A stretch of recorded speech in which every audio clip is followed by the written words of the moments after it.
there are some things I need to be made aware of. Do I have warrants or? You're going to have a warrant if you don't show up here Wednesday. Okay, I understand that I will be there. Do I have warrants now? I'm telling you, you've got to be here at the courthouse. I don't know how many warrants you have or don't have. I see you've got a long history, but I'm telling you that you have got to be here at this courthouse Wednesday at 9 a.m. Now, let's see. Mr. Strong, let's see about taking care of your case. Stop walking and stay put. Yes, ma'am. Sorry, I'm just anxious. I have many things to do. We're on the record in 2024 TR 1676, State of Kansas versus Jacob Desmond Strong, operating a motor vehicle without ignition interlock as required after DUI and unsafe turning or stopping. And when you were here, let's see, July 3rd, you were told you could either hire an attorney or apply for court appointed. My docket notes aren't adding up. He has another case apparently in Butler County. Mr. Regier, my docket notes are not making a whole lot of sense to me. What do you have? I have One moment, Your Honor. I have another case. Now hold on, that's what it says. I've never the only one I believe to have is the one I'm here on now. I've never been made aware of any other case. According to the docket notes, they told you to call Lori Mann at the sheriff's office, but let's see what Mr. Regier has. Your Honor, I am showing another case involving the same defendant, 23 TR 300061.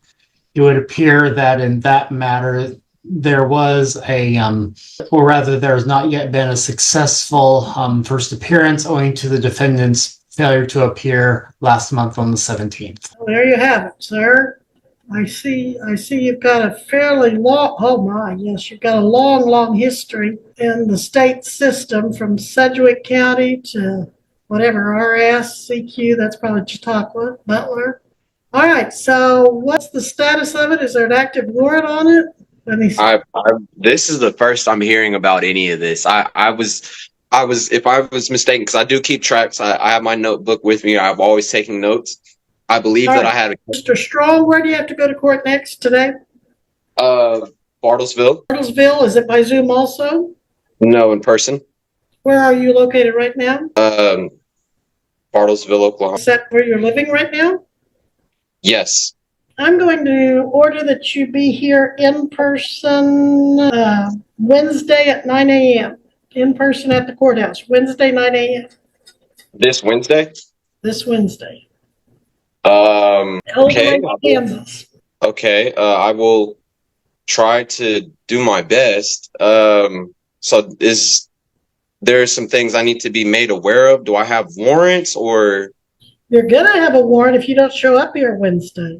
Okay, I understand that I will be there. Do I have warrants now?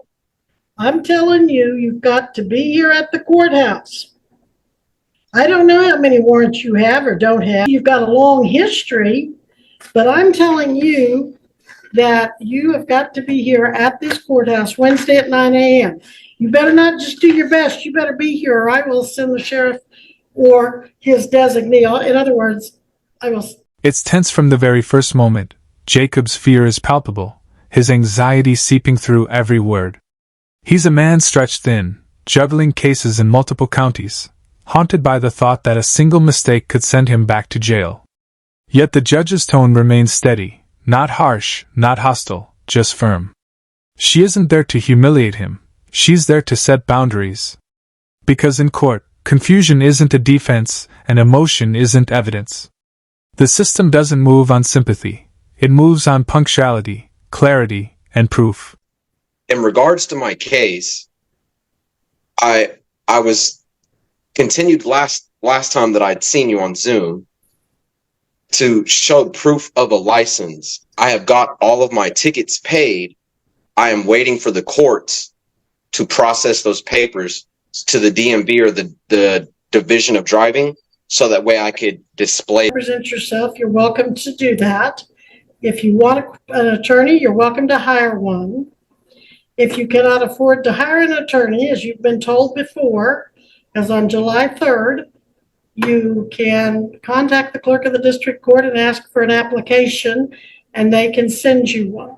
But I'd like for you to have that done by Wednesday so you can have representation when you show up Wednesday. If you want representation, you may do fine without representation. It's your call to make. Okay. Now, I'm worried about you getting in trouble with that court in Bartlesville. I think maybe for some reason, I think I've started being more concerned about it than you have. So what's your charge, sir? This moment cuts deeper than it looks. Jacob isn't some hardened criminal. He's a man tangled in the system's red tape, clerical errors, overlapping cases, and the endless cycle of license suspensions that traps so many with DUIs. He's doing his best to prove himself, but the bureaucracy grinds slower than his desperation. His voice shakes as he speaks, not with defiance, but with fear and fatigue. You can see it plainly. He's scared, overwhelmed, yet still trying to do the right thing in a system that rarely waits for anyone. Sir, you better get to court. You said it's an in-person court? Yeah. You better get going. All right. Thank you. You're welcome. We'll be in recess. All right. Have a good day. We are on the record, or we will be when he shows up. Hello, sir. We are on the record in 2024 TR 1676, State of Kansas versus Jacob Desmond Strong. If I may interject, I believe I've had one appearance with you on Zoom that was, I believe, was very successful. The second one was, I believe, the 26th, which was Monday, about a day or two. And we didn't really get to quite discuss where things are in the process of this because there was a case that I was not aware of, and I believe you were not aware of from the first time. And I did go ahead and that took care of yesterday when I had tried to call or ask or communicate with what the case was, where the ticket resided, what the warrant was. I ended up finding it, and I ended up turning myself in on my own accordances to lift those warrants and to lift all of those matters as far as it goes with Chautauqua and with you guys. I have all of my paperwork in regards to my bonds. And right now, what I was trying to explain that other time, I have paid all of my tickets. I am right now just waiting for the courts to send a piece of paper over so that way I can have it processed to go to the DMV or the driver's revenue, whichever route that may be, so that way I can present a license to you. And I believe that was the agreement that I had tried to actually speak with you about from the first appearance before all of this took place. Yeah, you were trying to make an agreement with me, and I don't generally make agreements. That's usually the prosecutor that negotiates pleas. But Destiny, could you check the docket note and see if that says the 27th and it should have said the 26th? Seems like that happened on Monday. And this Yes, Judge. It was Monday's hearing. Okay, so if you could fix that date in my notes. All right, so, and you said you freely turned yourself in, and that is good because you did have an active warrant on, I believe, this case. But let's go through and let's get an inventory of what you do have going on here. Thank you for appearing in person, as I told you to do. All right, so Destiny, Mr. Regier, let's see. We've added one case today for Mr. Strong, or maybe it was already here, and that is this 24 TR 1676 that we had on Monday.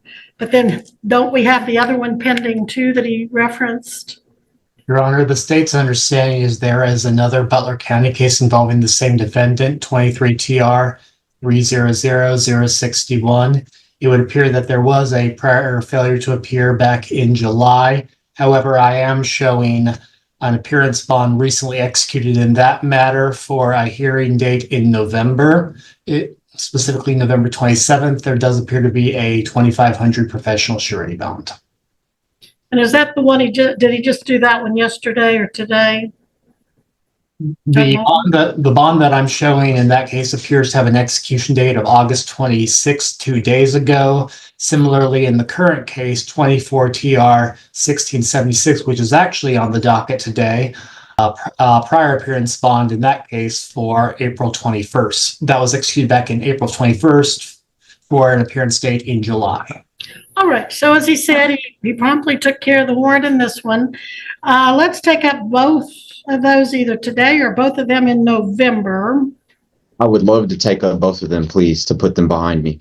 You want to take them both up today? Yes. Are you wanting an attorney to represent you in either of these I cases? don't know if that is what I should do, what I was hoping if I am allowed to without overstepping my boundaries.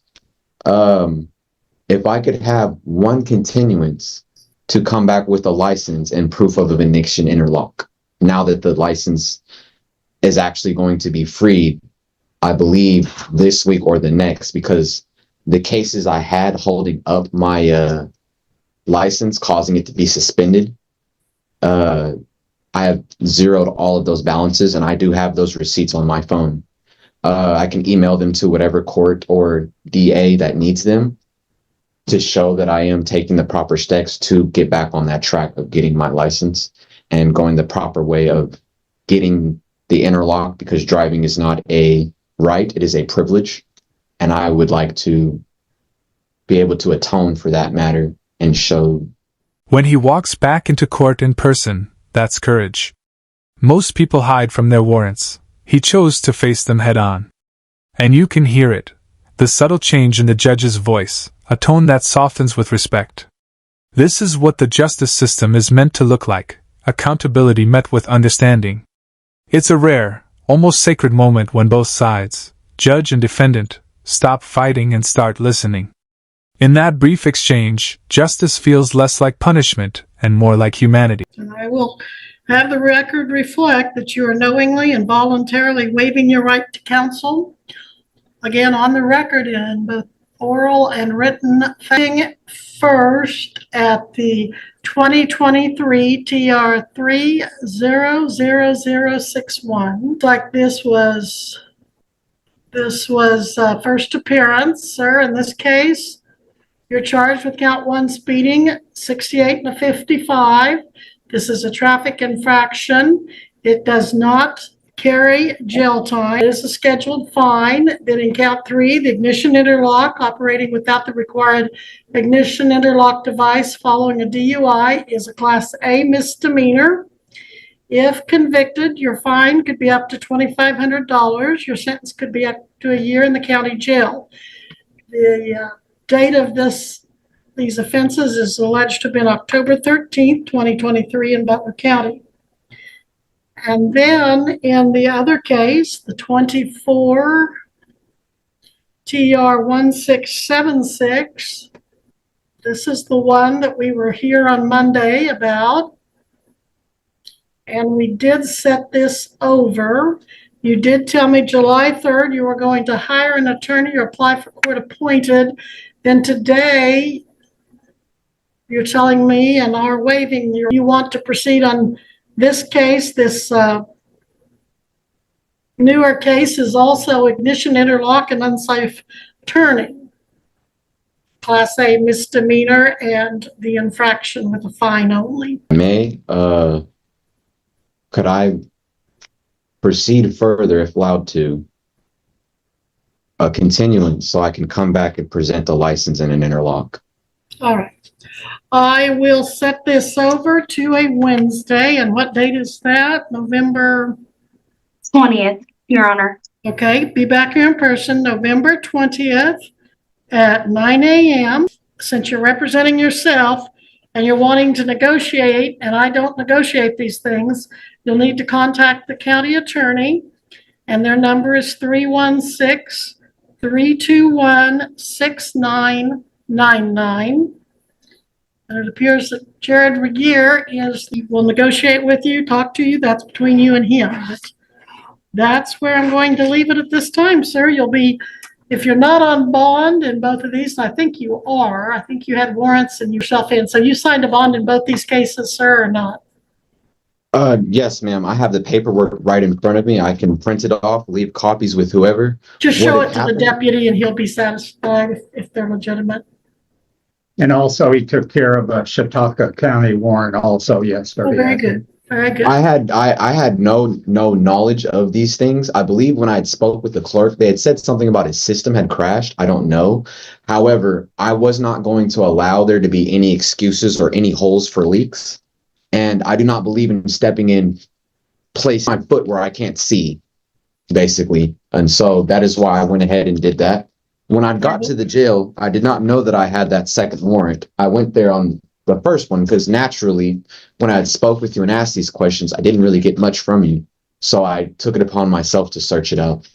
And Well, when it comes to warrants, the law's kind of picky about how you release information about warrants. So that may be why you got some uncertainty and unclarity from different agencies. like you guys say, honesty is the best policy, right?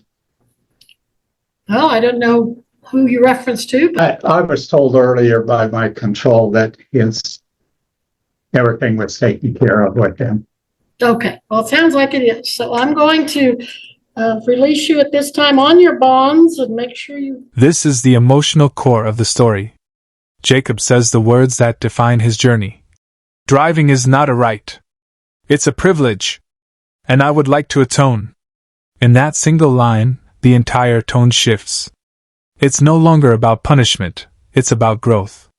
That kind of self-awareness is rare in a courtroom, and it transforms the moment completely. He's not pretending to be perfect. He's owning his mistakes and striving to change. And for a brief second, you can see it. The judge recognizes his sincerity, and her demeanor softens.